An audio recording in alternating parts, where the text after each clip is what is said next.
Il serait le nouvel homme fort du Gabon. Cet homme porté en triomphe par les soldats de la garde républicaine et qui commande cette unité la plus puissante de l'armée gabonaise est le général Brice Oligui Nguema. C'est lui qui serait à la tête du coup d'État en cours contre Ali Bongo, le président dont les militaires putschistes ont donné des nouvelles à la télévision.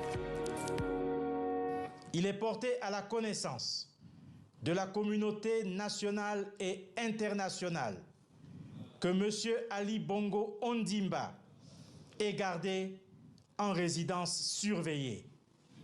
Il est entouré de sa famille et de ses médecins.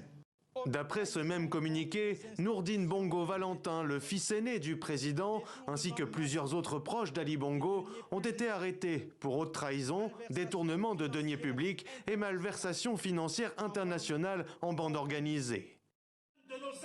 Une allocution, la deuxième en quelques heures après cette première prise de parole des putschistes au cœur de la nuit.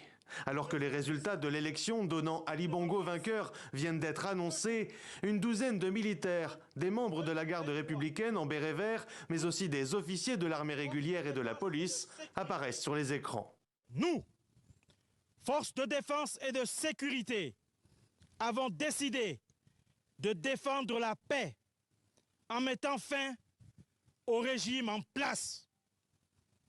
À cet effet, les élections générales du 26 août 2023, ainsi que les résultats tronqués, sont annulés. Les militaires ont ensuite annoncé la fermeture des frontières jusqu'à nouvel ordre et la dissolution de toutes les institutions de la République, comme le Sénat, l'Assemblée nationale ou encore la Cour constitutionnelle. Ils ont aussi appelé les Gabonais au calme.